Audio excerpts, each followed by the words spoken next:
ആറളത്ത് കാട്ടാന ആക്രമണത്തിൽ ദമ്പതികൾ കൊല്ലപ്പെട്ടതിന് പിന്നാലെയുണ്ടായ പ്രതിഷേധത്തിന് സമവായം. വനമന്ത്രി നേരിട്ടെത്തി നൽകിയ ഉറപ്പുകളിൽ പ്രതിഷേധം അവസാനിപ്പിച്ചു. കുടുംബത്തിലെ ഒരാൾക്ക് താൽക്കാലിക ജോലി നൽകും. ആനമതിൽ സമയബന്ധിതമായി പൂർത്തിയാക്കും.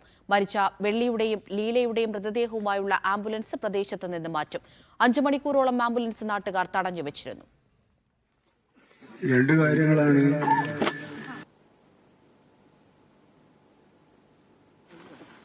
നിങ്ങളുടെ മുമ്പേ ഒരപേക്ഷ എന്നാണ് ഞാൻ വിളിക്കുന്നത്. നമുക്ക് കുടുംബത്തിന്റെ താല്പര്യമനുസരിച്ച് മൃതദേഹങ്ങൾ സംസ്കരിക്കേണ്ടതുണ്ട്. സ്വാഭാവികമായും അവരുടെ ബന്ധുക്കൾ അത് ആഗ്രഹിക്കുന്നുണ്ട് എന്നാണ് ഞാൻ മനസ്സിലാക്കിയിട്ടുള്ളത്. രണ്ടാമത്, ഇങ്ങനൊരു ദുരന്തം, ദുരനുഭവം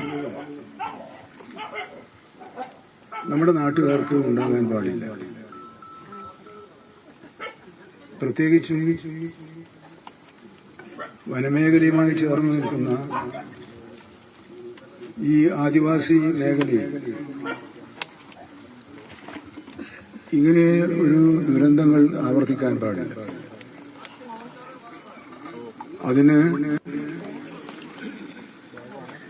വളരെ ആസൂത്രിതമായ പദ്ധതി പ്രവർത്തനങ്ങളുമാണ് ആവശ്യം.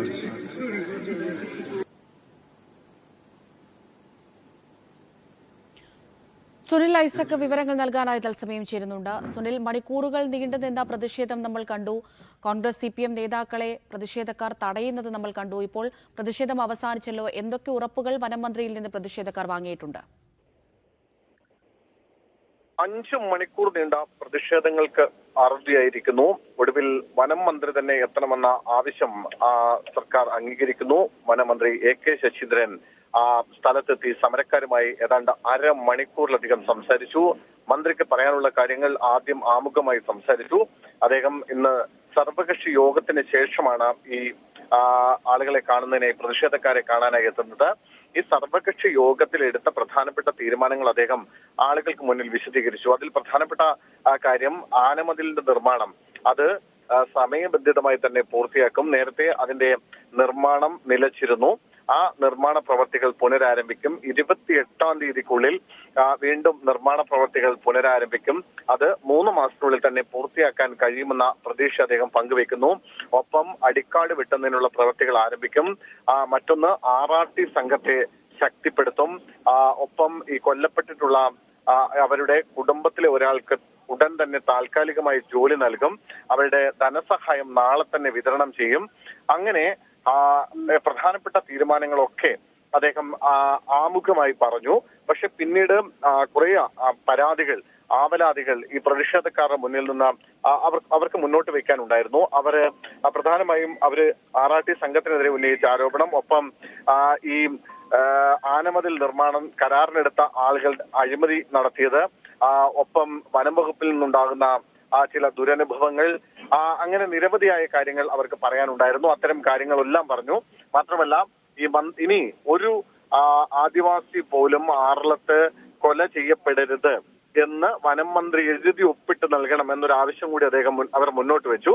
എന്തായാലും അത് ഒരു വ്യക്തിപരമായി എന്ന നിലയ്ക്ക് തനിക്ക് അങ്ങനെ എഴുതി ഒപ്പിട്ട് നൽകാൻ കഴിയില്ല. അതിനപ്പുറത്തേക്ക് മറ്റ് കാര്യങ്ങളൊക്കെ, അതായത് ഈ അടിക്കാട് വെട്ടുന്നത് പുറത്തുള്ളൊരു വലിയ കമ്പനിക്ക് കരാർ നൽകിയിരുന്നു, അത് സ്റ്റോപ്പ് ചെയ്യണം, അത് ആദിവാസികൾക്ക് തന്നെ നൽകണമെന്നായിരുന്നു ഇവർ മുന്നോട്ട് വെച്ച ഒരു പ്രധാനപ്പെട്ട ആവശ്യം.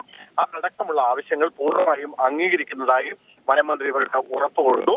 അതിനുശേഷമാണ് അദ്ദേഹം ഈ ബന്ധുക്കളുടെ കൂടി ആവശ്യം പരിഗണിക്കണം. അത് ഉള്ളിൽ കിടക്കുന്ന ഈ 2 മനുഷ്യരുടെ മൃതശരീരമാണ് ഉള്ളിൽ കിടക്കുന്നത്. അതിപ്പോ ഇത്രയും മണിക്കൂറുകൾ പൂർത്തിയായിരിക്കുന്നു. അതുകൊണ്ട് എത്രയും പെട്ടെന്ന് അത് സംസ്കരിക്കേണ്ടതുണ്ട്. ഒരു മനുഷ്യത്വപരമായ സമീപനം നിങ്ങളുടെ ഭാഗത്തു നിന്ന് ഉണ്ടാകണം എന്ന് മന്ത്രി അവരോട് ആവശ്യപ്പെട്ടു. അതനുസരിച്ച് എന്തായാലും സമരക്കാർ തൽക്കാലത്തേക്ക് പ്രതിഷേധം അവസാനിച്ച സ്ഥിതിക്ക് ഇനിയിപ്പോൾ ഈ 2 മൃതദേഹങ്ങളും ഇന്ന് തന്നെ സംസ്കരിക്കുമോ സുനിൽ? അല്പസമയത്തിനുള്ളിൽ സംസ്കാര ചടങ്ങുകൾ നടക്കും. കാരണം അതിന് വേണ്ടുന്ന എല്ലാ സജ്ജീകരണങ്ങളും നേരത്തെ തന്നെ പൂർത്തിയായതാണ്. ഇവരുടെ വീടിനോട് ചേർന്ന് തന്നെ ആ മൃതദേഹങ്ങൾ സംസ്കരിക്കുന്നതിനുള്ള കുഴിയെടുക്കുന്നത് അടക്കമുള്ള കാര്യങ്ങളൊക്കെ വളരെ മണിക്കൂറുകൾക്ക് മുന്നേ തന്നെ പൂർത്തിയായതാണ്. വനം വകുപ്പിന്റെ JCBകൾ അവിടെ എത്തി അതിനുള്ള കുഴിയെടുക്കലൊക്കെ കഴിഞ്ഞതാണ്. പക്ഷേ പ്രതിഷേധം അവിടെ ഇങ്ങനെ നിലനിന്നുകൊണ്ടിരിക്കുകയായിരുന്നു. നമുക്കറിയാം, വലിയ പ്രതിഷേധ തിര തന്നെയാണ് കുറെ മണിക്കൂറുകളായി അവിടെ ആഞ്ഞടിച്ചുകൊണ്ടിരുന്നത്. CPIന്റെ കണ്ണൂർ ജില്ലാ secretary, DCC president Martin George അടക്കമുള്ള ആളുകൾ ആ പ്രതിഷേധത്തിന്റെ അലയൊലികൾ ഏറ്റുവാങ്ങേണ്ടി വന്നു. ഒപ്പം കളക്ടർ അവിടെ സ്ഥലത്തെത്തിയെങ്കിലും കളക്ടറെ വരവും പൂർണ്ണമായി അല്ലെങ്കിൽ കളക്ടറെ അംഗീകരിക്കാൻ ഇവർ തയ്യാറായില്ല. ഒടുവിൽ വനം മന്ത്രി തന്നെ എത്തണം എന്നൊരു ആവശ്യം അവർ മുന്നോട്ട് വെച്ചു. എന്തായാലും ഈ വനം മന്ത്രി എത്തിയാൽ ഒരുപക്ഷെ ഈ വലിയ പ്രതിഷേധം ഉണ്ടായേക്കാമെന്ന സ്പെഷ്യൽ ബ്രാഞ്ചിന്റെ റിപ്പോർട്ട് ഉണ്ടായിരുന്നു.